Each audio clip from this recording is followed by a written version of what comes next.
Hello friends, welcome to Book Dark Reader. Today we are going to talk about Ashtavakra Gita by Sage Ashtavakra. This book exposes and addresses the deep human problem of mistaking the mind for the self and suffering endlessly because of that confusion. Let me be honest with you from the start. This is not one of those books that gently comforts you and sends you back to sleep. This text does the opposite. It looks at you, calmly, almost indifferently, and says, the problem is not the world, not other people, not even your circumstances. The problem is that you believe your mind is you. And the moment you accept that belief without questioning it, your suffering begins. Now you might be thinking, everyone has a mind. Of course I am my mind. Who else could I be?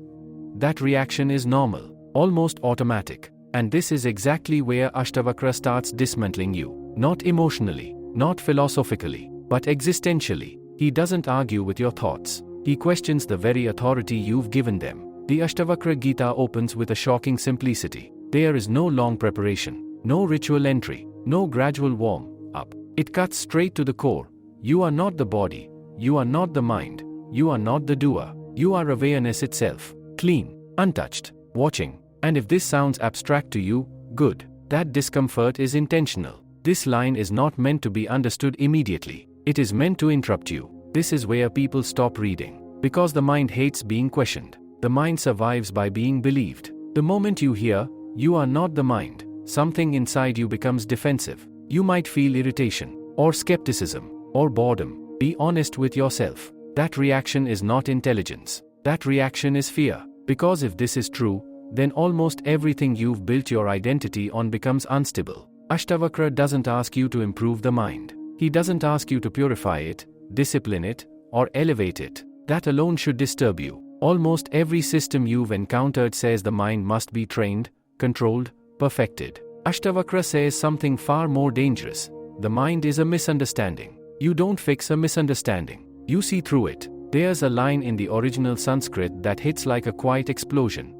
The mind alone is the cause of bondage and liberation. This line is dangerous because it removes all excuses. It doesn't say society binds you. It doesn't say karma traps you. It doesn't even say desire enslaves you. It says the mind does. And if the mind is the cause, then the solution is not somewhere outside. If you ignore this, you will keep rearranging your life without ever touching the root. Now pause here. Don't rush. Ask yourself something uncomfortable. How many times have you blamed your anxiety on situations, people, money, relationships?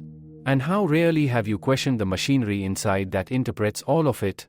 This is not just a story. This is your habit. Ashtavakra speaks to King Janaka, a man who has everything the world promises will make you fulfilled. Power, wealth, respect, security. And yet Janaka is restless. That alone should ring an alarm in your head. Because if fulfillment depended on external success, Janaka would not be here asking these questions. This is where most people fail. They keep chasing better arrangements instead of questioning the one who is dissatisfied. The Gita keeps returning to a single hammering insight.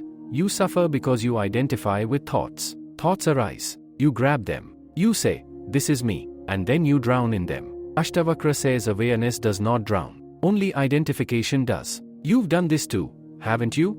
A thought appears, I am not good enough. And suddenly it's not just a thought. It's your identity for the next 3 hours, or 3 years, or a lifetime. Be honest. Did the thought physically tie you down? Or did you kneel before it voluntarily?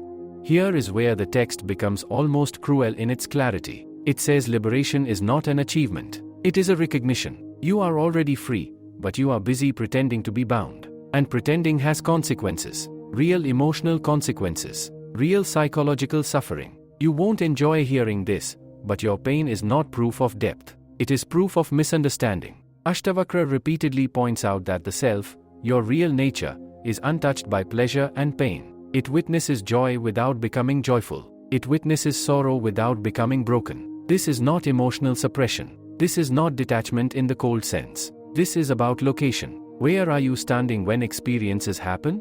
Most people live inside their reactions. They don't even know there is another place to stand.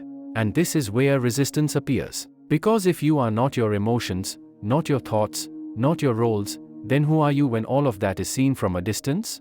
Silence answers this question, not words. And silence terrifies the mind. This is why the Gita doesn't give you techniques to calm the mind. Techniques keep the mind at the center. Ashtavakra quietly removes the throne. He says, sit as awareness and let the mind do whatever it does. Don't fight it. Don't follow it. Just don't become it. This sounds simple. And it is simple. But simple does not mean easy. The moment you try to practice this, the mind sneaks back in as the doer. I am observing. I am detached. And just like that, the illusion is back, wearing spiritual clothes. This is no longer a philosophical discussion. This is you, right now, noticing how quickly the mind hijacks even truth. A small win happens here, though. If you catch even one moment where a thought arises and you don't chase it, something cracks. A gap appears. And in that gap, there is a strange relief. Not excitement. Not happiness. Relief. As if you put down a weight you forgot you were carrying. But don't relax yet. Because the mind will now try something subtler. It will say, yes, I understand this. Understanding is its favorite hiding place. Ashtavakra would laugh at that. Understanding without disidentification changes nothing. If you are lying to yourself, don't continue. So ask yourself one last question before we go any further. Are you ready to stop negotiating with the mind? Or are you still hoping it will eventually make you feel safe, complete, and at peace? Because if you are still hoping, there's something you must hear next. Let me be honest with you again. If you felt a sense of relief at the end of the last part, if you thought, okay, I get it now, that relief itself is the next trap. And Ashtavakra is merciless about this. He does not let you settle into comfort. The moment you try to rest in understanding, he pulls the ground out from under you again. Not to hurt you, but because comfort is how the illusion survives. Now you might be thinking, so what am I supposed to do then? Notice how quickly that question appears. The mind cannot tolerate emptiness. The moment you take away its problems, it demands instructions. Give me a method. Give me a path. Give me steps. This is where Ashtavakra becomes almost unbearable, because he refuses to cooperate. He keeps pointing to the same unsettling truth. There is nothing to do. Liberation is not an action. It is the absence of a mistake. And this is deeply offensive to the part of you that believes effort equals worth. If there is nothing to do, then what happens to all your striving?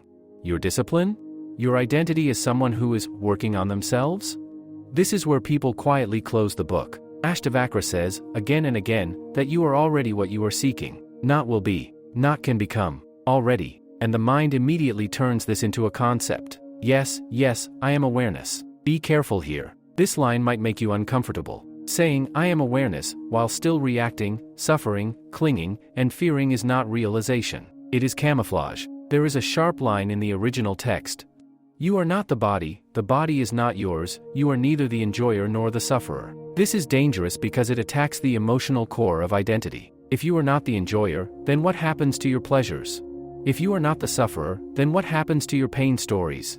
Most people are not ready to give those up. Pain, strangely, feels personal. It feels like proof that I exist. Be honest with yourself. How often have you replayed a hurt in your mind just to feel solid again? Ashtavakra is not telling you to deny experience. He is pointing out that experience happens, but you don't have to build a self around it. Thoughts arise. Sensations arise. Emotions surge and fade. The mistake is not their appearance. The mistake is ownership. This is not just a story. This is your habit. Think about anger. Anger appears. Heat in the chest. Tight jaw. A rush of energy. And instantly the mind says, I am angry. No investigation. No pause. Just a merger. Ashtavakra says the anger is an event. Awareness is the space in which it happens. When you confuse the two, suffering is guaranteed. This is where resistance shows up strongly. Because if you don't own anger, then who gets to justify it? Who gets to be right? Who gets to feel morally superior? Letting go of identification is not peaceful at first. It feels like losing your weapons. You won't enjoy hearing this, but much of what you call personality is just defended reactions. Ashtavakra keeps returning to stillness, not as a practice, but as your natural state. Stillness is not something you create. It is what remains when you stop interfering. And interference is subtle. Even watching the mind can become interference if there is an agenda. This is where most people misunderstand him. They try to observe thoughts in order to get rid of them. That is still violence. Still control. Still fear of what arises. Ashtavakra's invitation is colder and kinder at the same time. Let the mind be exactly as it is. Just don't step inside it. If you're honest, you'll notice how difficult that is. The mind is seductive. It tells stories. It predicts danger. It offers explanations. And awareness just watches. No commentary. No conclusion. That simplicity feels almost empty. And emptiness scares the mind because it cannot dominate it. Here is a small but crucial correction that happens for the reader at this stage.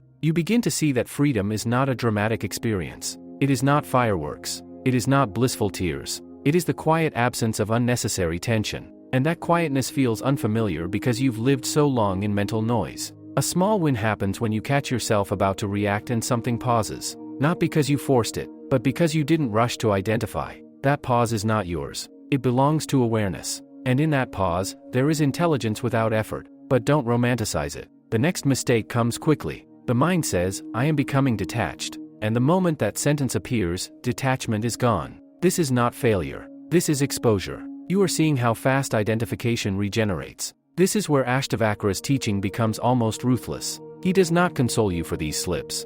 He simply repeats, you are not the mind. Full stop. No sympathy. No encouragement. Just truth. If that feels harsh, ask yourself why you need comfort from truth. There is a reason this text does not offer gradual progress. Because gradual progress keeps the ego alive as a traveler. Ashtavakra removes the road entirely. There is nowhere to go. There is only a false center to dissolve. This is where people secretly hope for a miracle experience to validate their effort. But Ashtavakra offers something quieter and more threatening, ordinariness without identity. Life continues. Thoughts continue. Actions happen. But there is no one inside claiming authorship. Be honest, are you ready for that? Because if there is no doer, then who will take credit? Who will feel special? Who will be spiritual?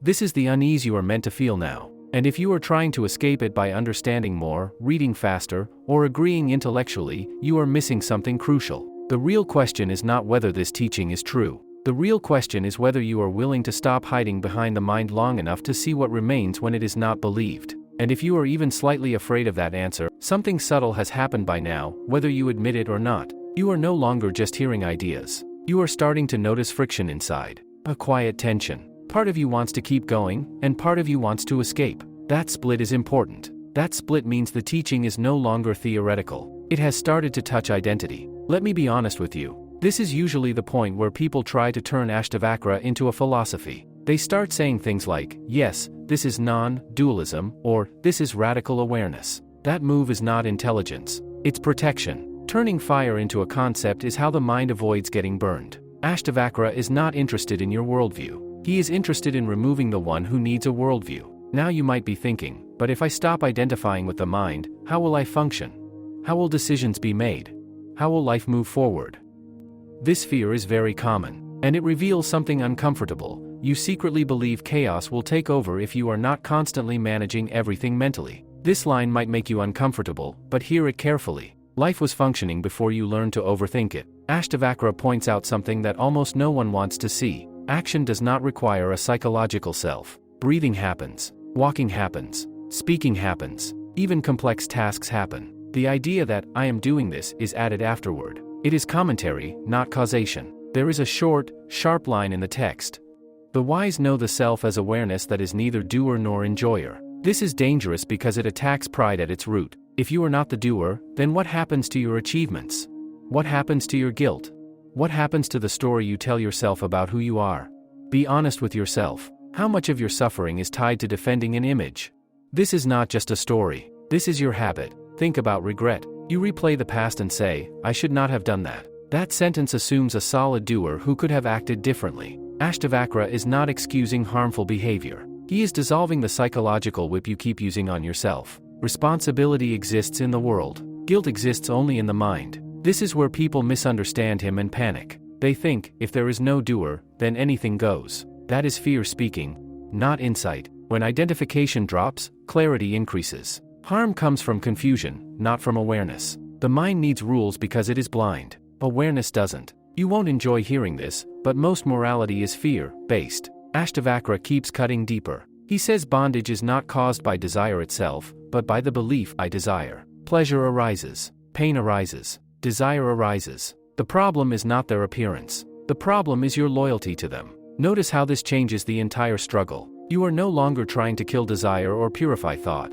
You are questioning the contract that says, whatever arises defines me. This is where resistance becomes intense. You may notice irritation toward the text, or boredom, or a sudden urge to check your phone. That is not random. That is the mind sensing danger. Not physical danger. Existential danger. This is where people stop reading. If you're still here, something in you is willing to be unsettled. A small but important mistake usually happens at this stage. You start trying to stay as awareness. You try to hold on to witnessing. And suddenly it feels tense, artificial, heavy. This is the moment Ashtavakra would quietly shake his head. Awareness does not need effort. Effort is the mind trying to impersonate awareness. This is a crucial correction. You don't stay as awareness. You notice that you never left it. Let that sink in. You are not moving from thought to awareness. Thought is moving in awareness. And the moment you see that, even briefly, the struggle changes flavor. It's not dramatic. It's disarming. But then comes the next layer of fear. If I am not the thinker, not the doer, not the chooser, then what am I?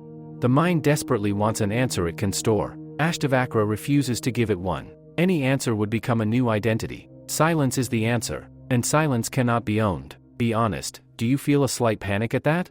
That panic is not a flaw. It is exposure. You are seeing how much of your sense of existence depends on mental noise. Remove the noise, and the mind feels like it is disappearing. It isn't, but it believes it is. This is where a strange thing can happen. In moments when you stop trying to understand, stop trying to progress, stop trying to be spiritual, there is a simple presence. Ordinary, quiet, nothing special. And yet, there is no suffering in that moment. Says, this is it. And just like that, it's gone. This cycle repeats. Insight, identification, loss, frustration. And this is not failure. This is the process of disillusionment. You are not accumulating wisdom. You are losing false centers. Ashtavakra never promises comfort. He promises truth. And truth is not soothing to the ego. It is relieving to awareness. Here is the question you cannot avoid now. If suffering arises only when you identify, and peace appears when identification drops, then why do you keep returning to the mind? This is not a moral question. It is an honest one. Because if you are still choosing the mind, there's something you are getting from it. Something you are not ready to give up. And until you see what that is, this teaching will remain close, but not alive. And this is where, if you're paying attention, you'll notice something unsettling by now. The problem is no longer understanding the teaching. The problem is attraction. Even after seeing how identification creates suffering, the pull of the mind is still there. That should bother you. Not because you're doing something wrong, but because it exposes how deep the attachment runs. Let me be honest with you. Most people don't stay attached to the mind because it brings peace. They stay attached because it brings familiarity. Painful familiarity feels safer than silent freedom. At least in the mind, you know who you are. Now you might be thinking, if awareness is so free, why do I keep returning to thought? This question sounds innocent, but it hides a confession. You're admitting that you are choosing thought, and that choice has a reward. Ashtavakra goes straight for that reward. He points out that the mind gives you a sense of continuity, a story, a timeline, a past to defend and a future to control. Awareness has none of that. Awareness is now, clean, unrecorded, and that feels like disappearance to the mind. This line might make you uncomfortable. The mind prefers suffering with identity over peace without a center. There is a short line in the text that cuts through the illusion gently but firmly.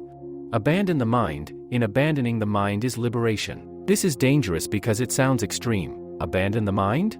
The mind immediately translates this as destruction, madness, dysfunction. But Ashtavakra is not asking you to kill thought. He is asking you to withdraw belief. This is not just a story. This is your habit. Think about how often you rehearse conversations that haven't happened. Arguments, justifications, imaginary victories. The mind feeds on these loops because they keep the sense of me active. Awareness does not rehearse. It does not need validation. You won't enjoy hearing this, but much of your thinking is not problem-solving. Itself, confirmation. Ashtavakra keeps emphasizing that freedom is not found by modifying the content of the mind. A calm mind is still a mind. A spiritual mind is still a mind. The trap becomes more elegant, but it remains a trap. Liberation happens when the mind is seen as an object, not a master. This is where people try to practice witnessing aggressively. They sit, watch thoughts, label them, categorize them, and then they feel exhausted. That exhaustion is a sign that effort has replaced clarity. Awareness does not strain.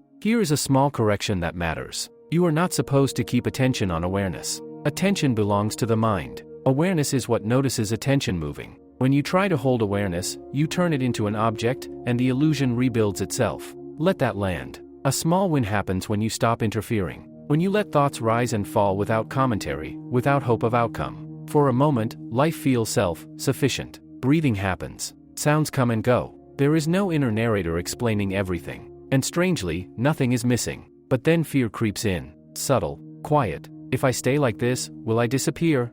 Will I lose my ambition? Will I stop caring? This fear is important. It reveals what you think caring is. Be honest with yourself. Have your ambitions actually brought peace? Or just movement?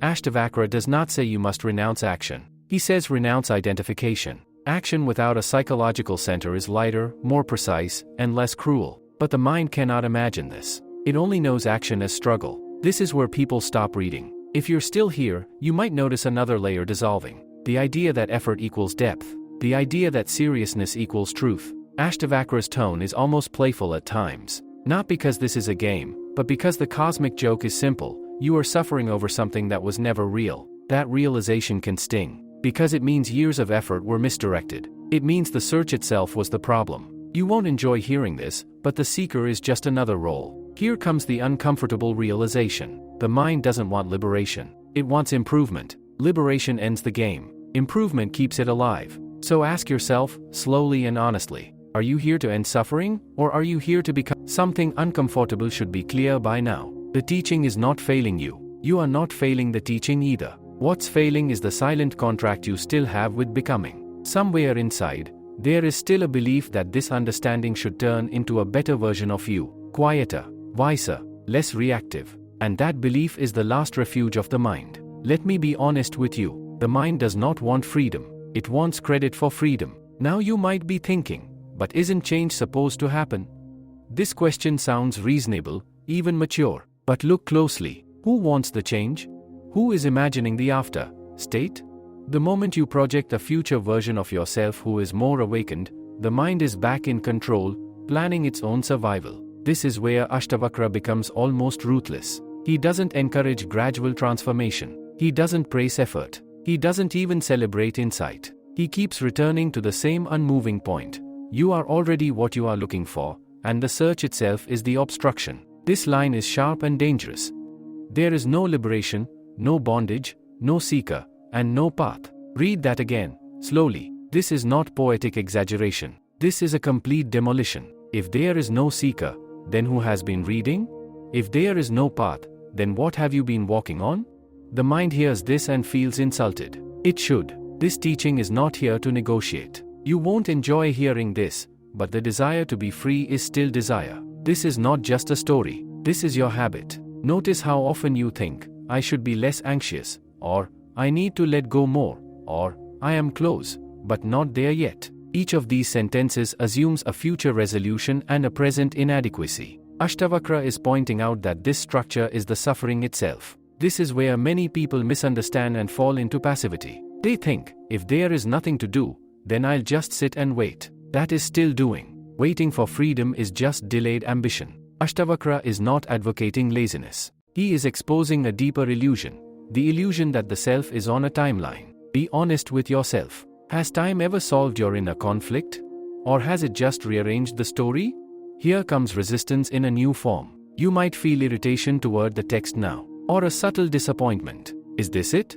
That reaction is important. It shows the mind expected a payoff, some confirmation, some inner fireworks. Ashtavakra offers none. Truth is quieter than expectation. A small correction happens here if you allow it. You begin to see that peace is not an experience. Experiences come and go. Peace is what remains when you stop demanding experience. And that remaining is so ordinary that the mind keeps overlooking it. This is where people stop reading. If you are still here, something in you is willing to stand without narrative, without progress, without identity, even for a few seconds. And in those seconds, you may notice that nothing collapses. Life continues. Breathing continues. Intelligence operates without commentary. But then fear returns. If I don't manage my life mentally, things will fall apart. This fear is ancient and mostly false. Much of what you call management is just worry rehearsed as responsibility. You won't enjoy hearing this, but worrying has never prevented pain. It has only multiplied it.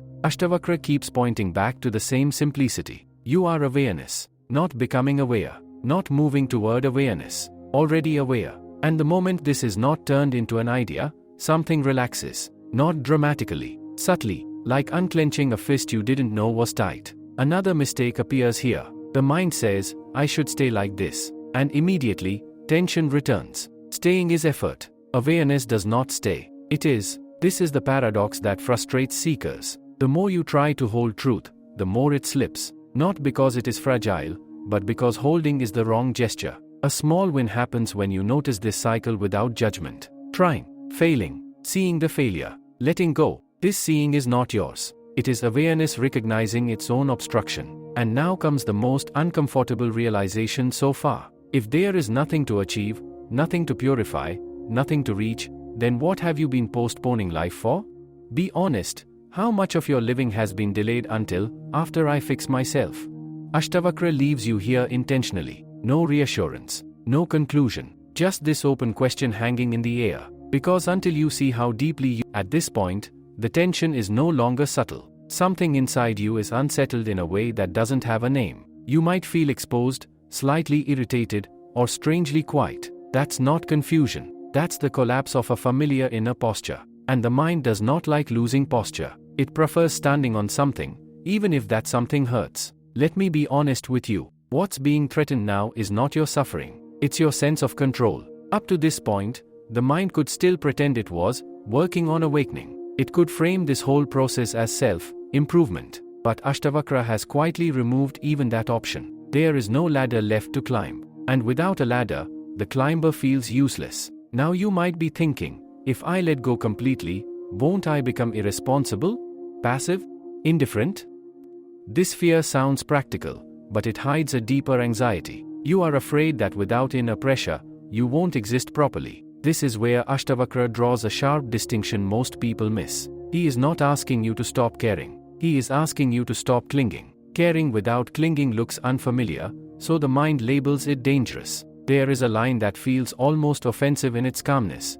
Pleasure and pain, birth and death, none of these belong to me. This is dangerous because it removes emotional ownership. If pleasure doesn't belong to you, you can't hoard it. If pain doesn't belong to you, you can't build an identity around it. And most people don't realize how attached they are to both. Be honest with yourself. If your pain vanished tomorrow, what story would you lose?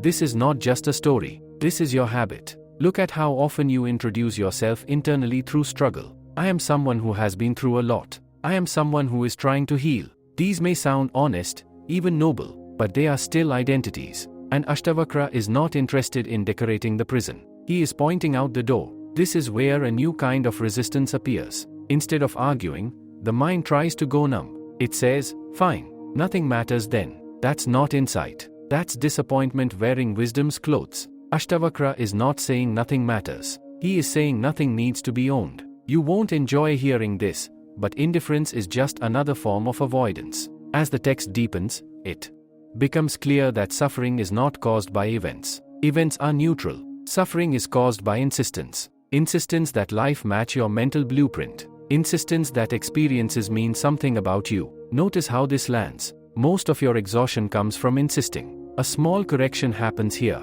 You start seeing that resistance itself is optional. You don't have to fight thoughts, but you also don't have to believe them. This middle ground feels unfamiliar. The mind loves extremes, control or collapse. Awareness lives comfortably in neither. This is where people stop reading. If you are still here, something important is happening. You are starting to notice how often you manufacture tension. Not intentionally, habitually. You tighten around thoughts, around outcomes, around identities. And when that tightening softens, even briefly, there is space, not happiness. Space. And space feels empty to the mind. But empty of what? Empty of noise. Empty of commentary. Empty of the one who is always evaluating. Now comes another fear. If there is no inner narrator, how will I know myself? This fear reveals how dependent you are on self-description. As if existence requires explanation. Ashtavakra would say, you don't need to know yourself. You need to stop misidentifying yourself. This is where a subtle shift can occur. You stop asking, am I doing this right? And start noticing what happens when that question doesn't appear. Life feels less personal, and strangely, more intimate. But don't get excited. Excitement is the mind trying to claim territory again. Here's a truth that might sting. The mind keeps returning because it gives you importance. Even suffering gives you importance. Awareness does not flatter you. It does not congratulate you. It does not care if you are special. You won't enjoy hearing this, but the ego feeds on significance more than pleasure. A small win happens when you notice a thought that would normally hook you, and it doesn't. Not because you resisted it, but because it simply didn't feel convincing. That moment is not dramatic. It's almost disappointing. And that disappointment is revealing. The mind wanted fireworks. Awareness offered simplicity. Now notice the next mistake. The mind says, I am losing my sense of self. And panic follows. But look closely. What is actually being lost? A narrative. A bundle of assumptions. Seeing, hearing, being, without the extra weight of me glued to it. This is where people secretly hope for reassurance. Something like, don't worry, you'll be fine. Ashtavakra offers none. Not because he is cruel, but because reassurance would strengthen the one who needs it. So here you are. No path, no progress, no identity to lean on. Just awareness noticing the urge to escape this simplicity. Be honest, do you feel the urge to complicate this again?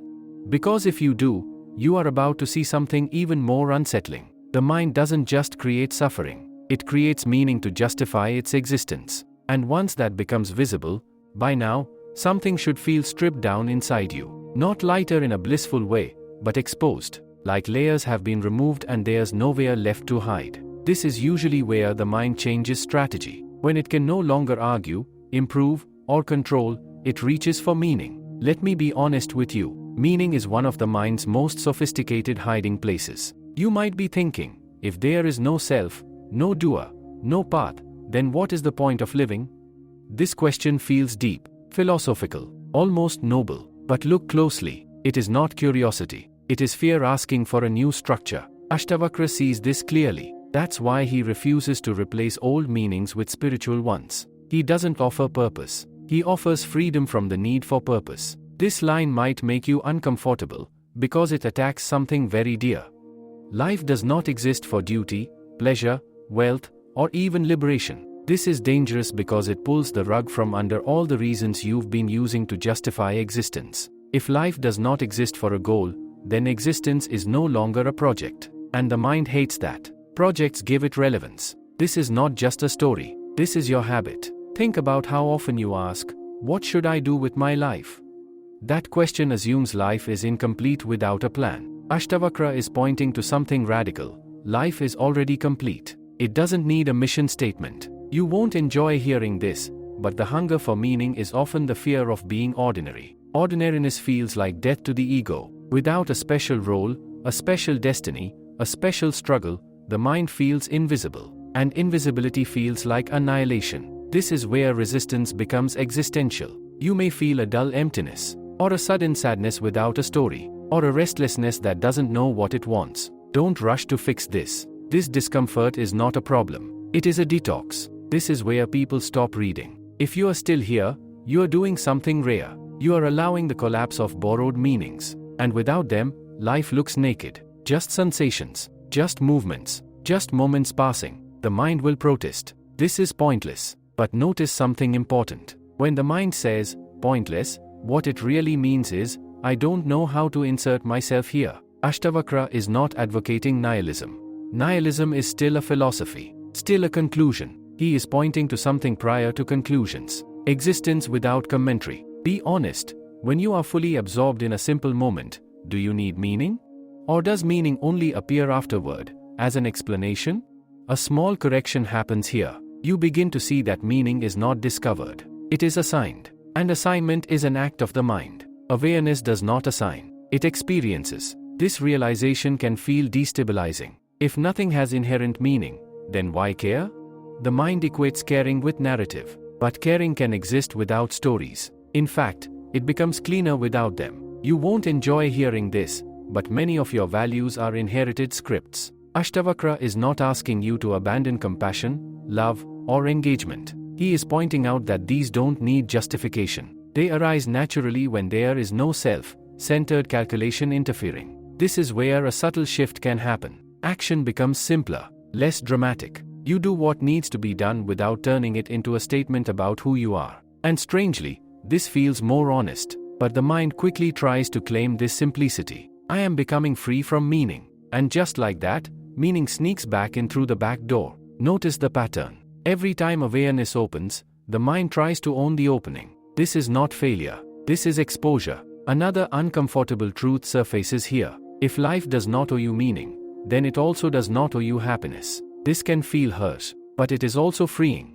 Expectations dissolve, and without expectations, resentment weakens. Be honest with yourself. How much of your disappointment comes from expecting life to fulfill a script it never agreed to? Ashtavakra leaves you sitting in this uncertainty on purpose. No consolation, no promise that everything will make sense later, because that promise would keep you waiting. So here you are, living without a storyline, without a mission, without a spiritual resume. And now the question becomes unavoidable. If there is no grand meaning, no inner narrator, no self to impress, then what is left when you wake up tomorrow morning? If you're still here, you may have noticed something strange. The teaching hasn't given you anything new, no identity, no belief, no comforting conclusion. Instead, it has been quietly taking things away, and what remains feels exposed, unprotected, and oddly simple. This is not an accident. This is the direction Ashtavakra keeps pushing toward. Let me be honest with you. The mind can survive the loss of ideas. It struggles more with the loss of time. Now you might be thinking, what does time have to do with all this? Everything. Because as long as you experience yourself as someone moving through time, the illusion remains intact. Past and future are the mind's favorite tools. They give it continuity, a history to defend, a future to improve. Ashtavakra doesn't argue about time philosophically. He simply removes your investment in it. He keeps pointing to the fact that awareness is always now, not as a practice, as a fact. There is a line that quietly destabilizes everything. For me, there is no past, no future, no present. This is dangerous because it removes the timeline you use to locate yourself. If there is no past, what happens to your regrets? If there is no future, what happens to your hope? If there is no present as an object, where do you stand? Be honest with yourself. How much of your identity is borrowed from memory? This is not just a story. This is your habit. Notice how often you define yourself through what has happened to you. I am someone who was hurt. I am someone who failed. Memory becomes a mirror, and you keep mistaking the reflection for the face. Ashtavakra is not telling you to forget the past. He is telling you to stop living inside it. You won't enjoy hearing this, but memory is not truth. It is interpretation frozen in time. As the grip of time loosens, something unsettling can happen. You may feel disoriented, groundless, as if you don't know where you are going anymore. That disorientation is not a loss of direction. It is the loss of a false compass. This is where people stop reading. If you're still here, you may notice moments where thought pauses without effort. No memory, no anticipation. Just this, and in those moments, there is no problem. Not because problems are solved, but because the problem maker is offline. But the mind does not stay quiet for long. It rushes back with urgency. I need to plan. I need to figure things out. Planning has its place, but notice how often it is driven by fear rather than necessity. Ashtavakra is not asking you to abandon practical thinking. He is exposing psychological time, the constant mental movement that says, I am not okay now, but I will be later. This line might make you uncomfortable. Most of your effort is an escape from now. When you see this clearly, a strange calm can appear. Not happiness, not excitement, just the absence of inner rushing. And in that absence, life feels strangely complete, even if circumstances are unresolved. A small correction happens here. You stop trying to stay present. Staying is effort. Presence is what remains when you stop leaving. Let that settle. But then fear appears again. If I don't think about the future, I'll fail. This fear is ancient and largely imaginary. You've been thinking about the future your whole life. How much of it did you actually control? You won't enjoy hearing this, but control is mostly a retrospective illusion. As the teaching deepens, you may notice a weakening of urgency. The inner pressure to fix, to improve, to arrive somewhere starts to fade. This can feel like laziness or apathy at first, but look closer. It's not collapse, it's relief. The mind doesn't like relief without achievement. It wants a reason. Awareness doesn't. Another subtle mistake appears here. The mind tries to turn timelessness into an experience. I felt very present today. The moment that sentence forms, time is back. This is not failure. It's exposure. You're seeing how quickly the mind reconstructs itself. This is where honesty matters. You're not trying to live without time. You're noticing that time is a mental overlay, not a prison. Be honest, when you are deeply absorbed in something, does time exist for you? Or does it only return when you step out of the moment?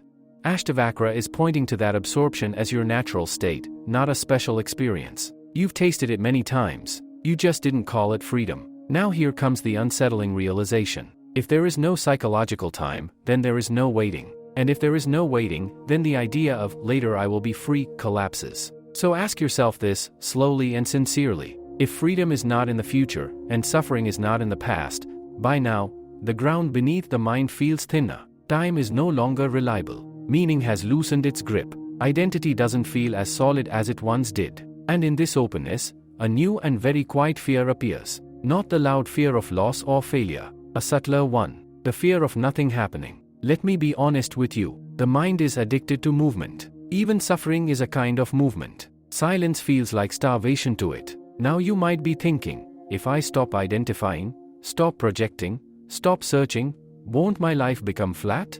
Empty? Boring? This fear is rarely spoken out loud, but it sits deep. The mind believes intensity equals aliveness. Without drama, it fears disappearance. Ashtavakra sees this clearly. That's why he does something radical. He removes the idea that life owes you stimulation. There is a line that sounds almost indifferent, and that indifference is precisely what makes it dangerous. I am peaceful, desireless. There is neither liberation nor world for me. This line threatens the last bargain the mind makes. At least let me want something. Desire gives direction. Desire gives heat. Desire gives purpose. And Ashtavakra calmly says, even desire is optional. Be honest with yourself. How often do you confuse excitement with life? This is not just a story. This is your habit. Look at how quickly boredom appears when there is no inner conflict. The mind immediately searches for stimulation. A thought, a memory, a problem, something to chew on. Because without content, it has no job. You won't enjoy hearing this, but boredom is not a lack of life. It is the absence of mental addiction. As the text deepens, Ashtavakra makes it clear that peace is not thrilling, and that is precisely why the ego resists it. Peace does not flatter. It does not entertain. It does not tell a story about how far you've come. This is where many people secretly decide they don't want freedom after all. They want a refined struggle, a meaningful tension, a noble pain. Ashtavakra offers none of that. This is where people stop reading. If you are still here, something in you is willing to face ordinariness without flinching, to sit with the simple fact of being alive without demanding fireworks. And in that willingness, something unexpected happens. Life starts to feel fuller, not emptier. Sounds are sharper. Movements are cleaner. There is less mental interference, less commentary, less comparison. And because of that, even small things feel complete. But don't turn this into a goal. The moment you do, you'll feel restless again. Here comes another correction that matters. You are not becoming neutral. You are becoming unobstructed. Emotion still arises. Joy still arises. Sadness still arises. But they pass through without leaving scars. This scares the mind. Because scars are identity. Without scars, what story will you tell? Be honest. How much of your self-image depends on what you've endured? Ashtavakra is not asking you to forget your life. He is asking you to stop dragging it into the present. Memory can function without ownership. Experience can happen without residue. Another subtle fear appears here. If nothing sticks, will I become careless? This fear assumes care requires attachment. But look at moments when you are most attentive, most present. Are you clinging then? Or simply engaged?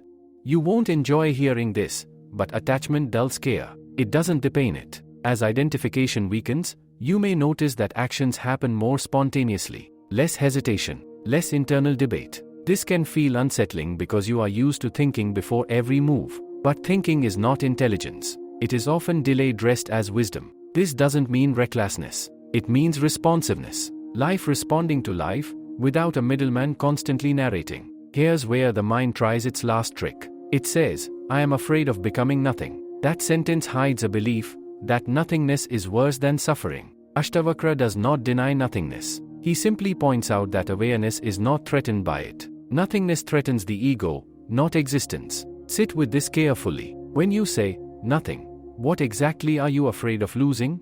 A name? A role? A sense of importance?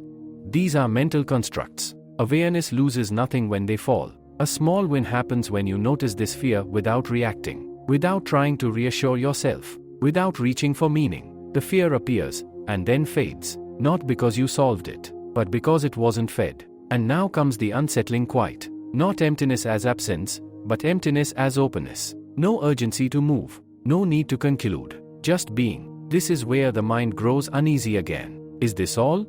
It wants more. Now ask yourself this, without rushing. If life does not need to entertain you, and existence does not need to justify itself, then why have you been demanding so much from every moment? If you sit with that honestly, the next layer will not be philosophical at all. It will be personal. And once it's seen, the illusion loses one of its final defense. By now, the silence is no longer dramatic. It's ordinary. And that ordinariness is exactly what makes the next layer uncomfortable. Because when there is no noise to fight against, no desire to chase, no meaning to protect, something very personal is exposed. Responsibility. Not the social kind. The existential kind. Let me be honest with you. When the mind loses its stories, it tries to hand responsibility back to the world. Then what am I supposed to do? But look closely. That question assumes there is someone who should be doing something special. Now you might be thinking, if there is no doer, no controller, then am I responsible for my actions or not? This question sounds mature, ethical, important. But notice the tension behind it. You are afraid of losing moral ground. Afraid that without an inner judge, you'll fall apart. Ashtavakra doesn't argue ethics. He dissolves the psychological courtroom entirely. He shows that responsibility exists in action, not in self-accusation. Life corrects itself far more efficiently than the mind does. There is a line that sounds almost shocking in its neutrality. I am neither the doer nor the enjoyer, I am pure awareness. This line is dangerous because it removes both pride and guilt. Without pride, you cannot inflate yourself. Without guilt, you cannot punish yourself. And most people are deeply attached to both. Be honest with yourself. How often has guilt actually improved your actions? Or has it just kept you trapped in self-referential loops? This is not just a story. This is your habit. Think about how often you replay mistakes mentally, not to learn, but to condemn yourself. That condemnation feels like responsibility, but it's not. It's self-violence disguised as virtue. Ashtavakra is pointing to something simpler. When identification drops, clarity increases. And with clarity, action naturally aligns. No inner whipping required. You won't enjoy hearing this, but self-judgment is not morality. It's fear trying to look righteous. This is where another resistance appears. You may feel the urge to protect your seriousness. If I don't take myself seriously, life will become trivial. But seriousness has never guaranteed depth. Often, it just hides insecurity. As the grip of identity loosens further, you may notice something surprising. You still care. You still respond. You still feel concern for others. But there is less inner drama around it, less personal weight, care without heaviness. This confuses the mind. It expects caring to hurt. This is where people stop reading. If you're still here, you may begin to see that responsibility does not belong to a self-image.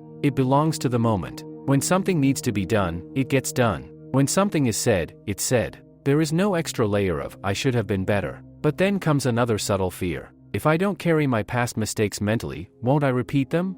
This fear assumes memory must be emotional to be effective. It doesn't. Information can remain without self-punishment. You won't enjoy hearing this, but suffering is not required for learning. Ashtavakra keeps pointing back to the same simplicity. When awareness is clear, action is appropriate. When awareness is clouded by identity, action becomes distorted. That's it. No moral philosophy needed. A small win happens here. You notice yourself making a mistake and correcting it without spiraling into shame. No inner commentary. No story. Just adjustment. And that feels strangely clean. But don't cling to that. The mind will try to claim it as progress. Another mistake shows up. The mind says, I am becoming more detached and responsible. The moment that sentence forms, identity sneaks back in. This is not failure. This is exposure. You're learning something deeper now. Freedom does not feel heroic. It feels unremarkable. And that unremarkableness is exactly why the ego struggles to accept it. Here comes the uncomfortable realization. Much of what you called responsibility was actually self-importance.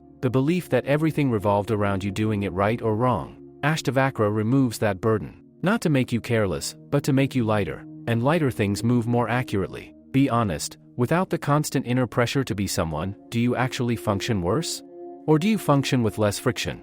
Sit with that question. Because if responsibility does not require a self, something has shifted quietly by now. Not in a way you can point to or explain to someone else. But inside, there is less argument, less inner noise defending positions. And because of that, something deeply personal comes into focus. Relationship.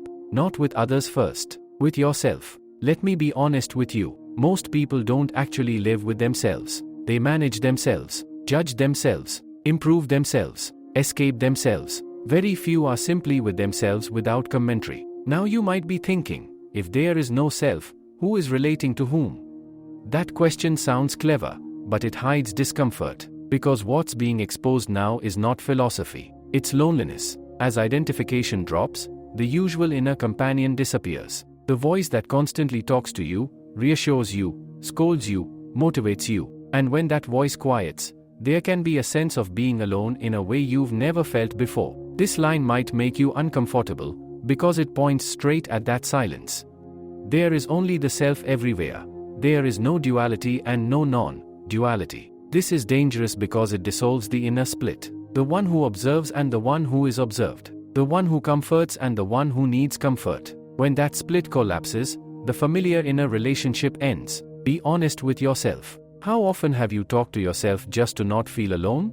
This is not just a story. This is your habit. Notice how quickly the mind fills silence with self-talk, planning, reviewing, narrating. That narration creates companionship. And when it fades, a raw aloneness remains. Not isolation, aloneness. You won't enjoy hearing this, but much of your thinking is self-soothing. Ashtavakra does not try to remove this aloneness. He lets it be, because beyond it is something the mind cannot imagine. But you have to pass through this stage without reaching for distraction. This is where people stop reading. If you are still here, you may feel something tender now. Without the constant inner dialogue, emotions surface more cleanly. Sadness without story, joy without justification. There is less armor. This vulnerability can feel unsafe, because the mind equates protection with control. Without control, it fears exposure. But notice something important. In these moments of simple presence, are you actually harmed? Or is the fear only conceptual? A small correction happens here. You stop expecting yourself to feel a certain way. You let emotions arise without commentary. And without commentary, they pass more quickly. Not because you pushed them away, but because you didn't trap them in identity. This is where relationships with others subtly change too. When you are not constantly managing yourself, you don't manage others as much. You listen more, react less, not as a technique, as a consequence. But the mind doesn't like this shift. It tries to reinsert itself. I am becoming more authentic. And just like that, authenticity becomes a role. This is exposure, not failure. Here comes another uncomfortable truth. Much of what you called love was need. Much of what you called connection was fear of being alone. As identification loosens, those patterns weaken. You won't enjoy hearing this, but dependency often wears the mask of intimacy. Ashtavakra is not promoting emotional coldness. He is pointing to a deeper intimacy that does not depend on self-image, presence without agenda, attention without expectation. A small win happens when you sit with yourself without needing to fix anything. No self-improvement, no self-analysis, just being. That sitting may feel awkward at first, but it is honest, and honesty has a quiet strength. Now notice the next resistance. The mind says, if I don't think about myself, I will disappear socially. I won't know how to be. This fear assumes personality is fragile. It's not. What drops is pretense. Be honest. How much of your personality is effort? Ashtavakra keeps pointing you back to simplicity. When the false self relaxes, the natural self expresses. Not louder, clearer. Here comes the realization that can sting. You were never actually in relationship with yourself. You were in conversation with an image. And when that image fades, there is no one to argue with anymore. Just presence. And that presence doesn't comfort you the way the mind does. It doesn't say, everything will be okay. It doesn't explain. It doesn't reassure. It simply is. So here you are, standing without inner companionship, without narrative support, without a self to lean on. Be honest. Do you feel the urge to reach for something? Anything? If you stayed with that aloneness without reaching for distraction, something subtle should be dawning by now. The aloneness does not deepen into darkness. It thins out. And in that thinning, a quiet recognition appears. You were never alone in the way the mind described it. Let me be honest with you. The mind uses the word alone to mean without reflection, without someone or something to confirm its existence. Awareness doesn't need confirmation. It doesn't feel abandoned when there is no mirror. Now you might be thinking, but if there is no inner voice, no self-image, no companion inside, what is actually here? This question is important, not because it demands an answer, but because it exposes the last assumption, that something must be defined to be real. Ashtavakra never rushes to answer this. He lets the question dissolve on its own, because any answer would immediately be claimed by the mind and turned into an identity. There is a line that feels almost too simple, almost evasive. Where the universe appears as one, there is neither I nor you. This is dangerous because it doesn't offer unity as an experience. It points to the absence of division, and absence cannot be possessed. Be honest with yourself. How much of your sense of separation comes from constantly labeling what is happening? This is not just a story. This is your habit. Notice how quickly perception turns into narration. I am seeing this. I am feeling that. The moment those sentences appear, separation is created. Awareness doesn't speak in sentences. It doesn't divide itself into subject and object. As this becomes clearer, something unexpected happens. The world feels closer, not farther. Sounds don't feel outside you. Sensations don't feel owned. They simply arise. And the boundary you assumed was there feels optional. You won't enjoy hearing this, but separation is mostly conceptual. This doesn't mean you merge into some mystical oneness. Nothing dramatic like that. It means the sense of being a separate observer loosens. Experience stops feeling like it's happening to you. It's just happening. This is where many people panic. If I'm not separate, will I lose myself? But look carefully. What self is actually being threatened? A narrative. A center point that was never stable to begin with. This is where people stop reading. If you're still here, you may notice moments where the sense of me fades in the background. Not disappears completely, but loses urgency. And in those moments, there is a quiet intimacy with whatever is present. Not emotional intimacy. Existential intimacy. A bird sound is just a bird sound. Not something happening out there. A breath is just a breath. Not my breath. The body moves. Thought appears. All of it happening in the same open field. This can feel strangely normal. And that normality can be disappointing to the mind. It expected transcendence. Instead, it finds simplicity. Here comes an important correction. You are not trying to dissolve the self. The self dissolves when it is not fed. And feeding happens through interest, not through force. When you stop being interested in the commentary weakens. Be honest, how often do you pay attention to thoughts simply because they are about you? Ashtavakra keeps pointing to this without judgment. He is not trying to take anything away from you. He is showing you what was never essential. Another resistance appears here. The mind says, if everything is one, then nothing matters. This is a misunderstanding. Oneness is not an idea that erases difference. It is the absence of psychological distance. Difference still exists. The body is still here. Other people are still other people. But the inner wall that turned difference into isolation softens. You won't enjoy hearing this, but most conflict is created by psychological distance, not real difference. As this softening continues, compassion begins to feel less like a virtue and more like a natural response. Not because you are trying to be kind, but because there is less separation to defend. This is not moral superiority. It's perceptual clarity. A small win happens here. You notice yourself reacting less defensively. Not because you practiced restraint, but because there is less me to protect. Criticism still stings, but it doesn't pierce as deeply. Praise still feels pleasant, but it doesn't inflate. The mind will try to claim this. I am becoming more balanced. And again, that claim is the illusion trying to rebuild. Notice it. Don't fight it. Here is a quiet truth that may disturb you. The sense of unity you are touching is not something new. It is what has always been present underneath your interpretations. You didn't achieve it. You stopped. Matters more than freezing the state. Ashtavakra is not promising permanence. He is pointing to recognition. Be honest, are you trying to hold on to this understanding now?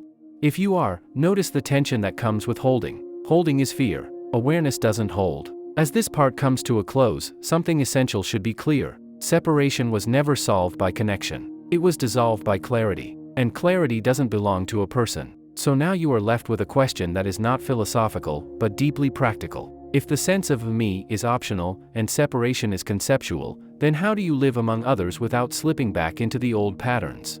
If you don't rush to answer that, the next layer will reveal something even more intimate. Because the final attachments are not about identity or meaning, they are about survival. And that is where the teaching, if you are honest, something raw should be visible now. Beneath identity, beneath meaning, beneath even the sense of separation, there is a quieter attachment that hasn't been questioned yet. Survival, not physical survival alone. Psychological survival. The need to feel safe, secure, certain. Let me be honest with you. This is the attachment that almost everyone protects to the end. You might be thinking, of course survival matters. Without it, nothing else exists. That sounds obvious, sensible. But look closer. What you usually protect is not the body. It's the idea of continuity. The idea that, I will be okay, I will be protected, I will make it through. Ashtavakra goes directly here, without warning. There is a line that sounds almost reckless if you hear it with the mind.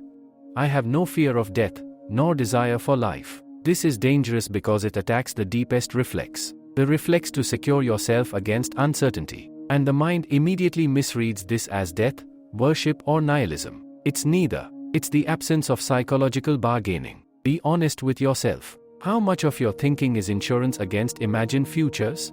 This is not just a story. This is your habit. Notice how often you mentally rehearse worst-case scenarios: loss, failure, rejection, illness. The mind does this not because it is wise, but because it believes preparation equals safety. But most of the time, this preparation only produces fear in advance. You won't enjoy hearing this, but psychological safety is mostly an illusion. Ashtavakra is not telling you to stop locking your doors or planning responsibly. He is pointing to something subtler, the constant inattention that says, I must ensure my continuity. That tension never relaxes, because the future is never fully controllable. When identification weakens, this tension becomes visible. You see how often your body tightens in anticipation of threat, even when nothing is happening, even when you are safe. This is where people stop reading. If you are still here, you may notice something unsettling. When the need for psychological survival loosens, fear still arises, but it doesn't take over.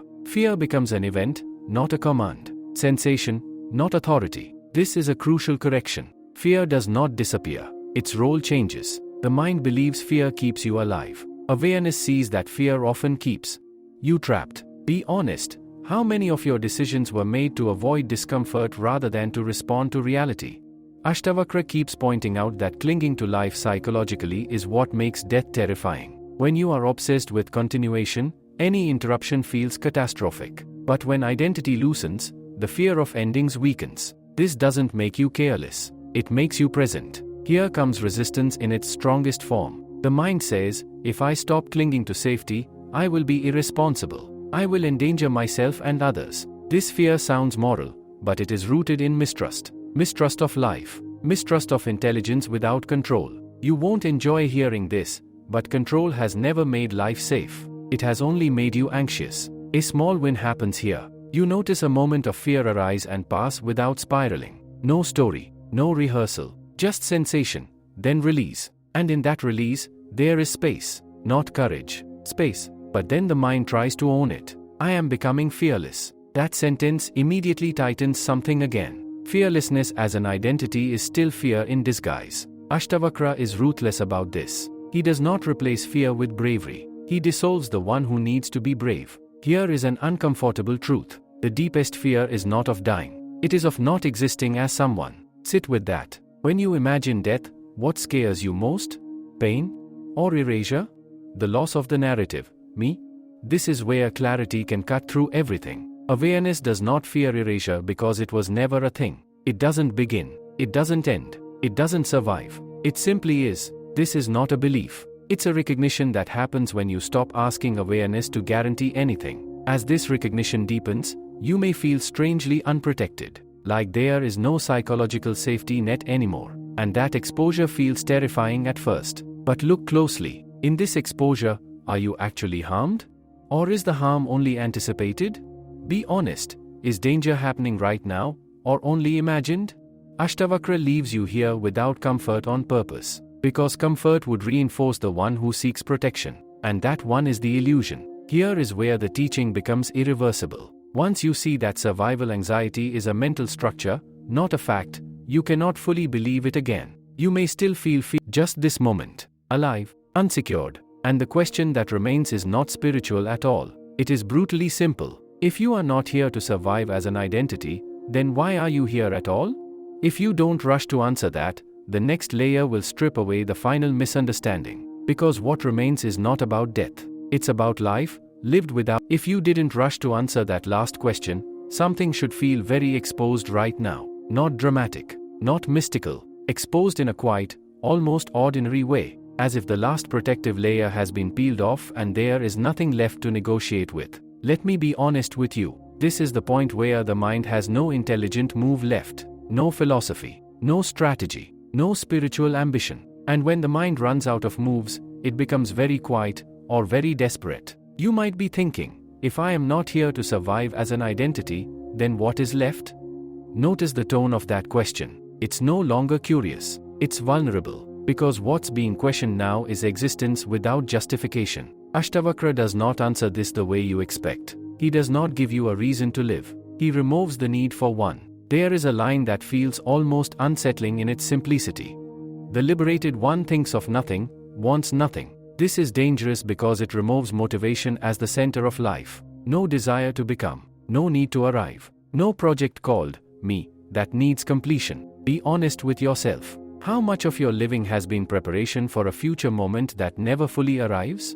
This is not just a story, this is your habit. Look at how often you delay peace. After this phase, once I'm stable, when I understand more, life becomes a waiting room. Ashtavakra quietly burns the waiting room down. You won't enjoy hearing this, but the idea that life must lead somewhere is the last illusion. Here is where a subtle but profound shift can occur. Living stops being about direction and starts being about contact. Direct contact with whatever is here. Breath, sound, movement, silence, without translating it into meaning. This doesn't feel elevated. It feels naked. And nakedness scares the mind because there is nothing to hide behind. This is where people stop reading. If you are still here, you may notice something surprising. Without the pressure to become, actions still happen. You still eat. You still speak. You still work. But there is less inattention attached to outcomes. Less emotional investment in being right or successful. This is not indifference. It's intimacy without ownership. But the mind protests. If nothing is at stake, why act at all? This question reveals how much you equated action with personal payoff, as if life needs incentive. Ashtavakra points out something quietly radical. Life does not need motivation. Only the ego does. A small correction happens here. You begin to see that joy does not come from fulfillment. Fulfillment implies lack. Joy arises when lack is not assumed. It's subtle, unannounced, and easily missed if you are waiting for intensity. You won't enjoy hearing this, but intensity is often a substitute for presence. As this settles, another fear arises. If I live like this, I will lose my edge. I will become ordinary. Yes, exactly. Ordinary without psychological resistance. Ordinary without ambition to escape ordinariness. And this is where the mind feels humiliated, because it wanted to be exceptional, enlightened, different. Ashtavakra does not elevate you above life. He dissolves the distance between you and life. Here comes a realization that can sting. You were never meant to stand apart and understand life. You were meant to be it, without commentary. Be honest, how much energy have you spent trying to stand outside experience and manage it? As that energy drops, something strange happens. Gratitude appears without cause. Not gratitude for something. Gratitude as a tone of being. Quiet, unadvertised. But don't cling to it. Clinging will turn it into an experience again. Another exposure happens here. You notice that without a self-image, there is no inner audience. No one watching you live. And that can feel disorienting at first. But then it feels relieving. Nothing to perform. Nothing to prove. This is where living becomes simple in a way that feels almost wrong after years of effort. Ashtavakra leaves you here deliberately. No climax. No promise. No, and then you will, because the final misunderstanding is subtle. You may still believe that this way of being must be maintained, protected, practiced. It doesn't. Awareness doesn't need discipline. Only the ego does. So now you are standing in something very plain, very alive, without a map, without a future, self waiting at the end. And the last question arrives, not as a thought, but as a feeling. If nothing needs to be achieved, fixed, or secured, then what is life expressing itself as, right now, through you? If you stayed with that question without trying to name it, something should have become unmistakably clear by now. There is nothing left to resolve. No final knot to untangle. No last illusion to defeat. What remains is not an answer. It's the absence of the need for one. Let me be honest with you. This is the point where most people expect a conclusion. Some final statement that wraps everything up neatly. Ashtavakra refuses to give that. Because conclusions belong to the mind. And the mind is no longer at the center. What is happening now is quieter than understanding. You are not getting something. You are no longer misunderstanding. You might be thinking, so is this it? Notice how soft that question is compared to earlier ones. There's no urgency in it. No hunger. No fear. Just curiosity brushing against silence. And even that curiosity doesn't stay long. There is a line in the text that almost disappears when you read it, because it doesn't argue or persuade. Just as water poured into water merges completely, so it is here. This is dangerous because it doesn't describe an achievement. It describes a disappearance. Not of the body, not of life, of the imagined center that was always trying to stand apart. Be honest with yourself. Can you find the one who was supposed to arrive at the end of this journey? This is not just a story. This is your direct experience right now. Look carefully. Thoughts still appear. Sensations still move. The body still breathes. The world still functions. But the idea that all of this needs to be owned, managed, interpreted, or justified has quietly faded. Not forever, not permanently, but clearly enough that you cannot fully believe it again. And that changes something fundamental. You won't enjoy hearing this, but nothing special happened. No explosion. No awakening moment to tell others about. No transformation story to carry. Just a simple noticing that the struggle was optional, and you were the one sustaining it. This is where people stop reading. But if you are still here, you may feel something deeply ordinary and deeply relieving at the same time. Life no longer feels like a problem to solve. It feels like something happening, effortlessly, without asking your permission. Ashtavakra never promised bliss. He promised freedom from false burden. And that freedom feels lighter than happiness, quieter than peace.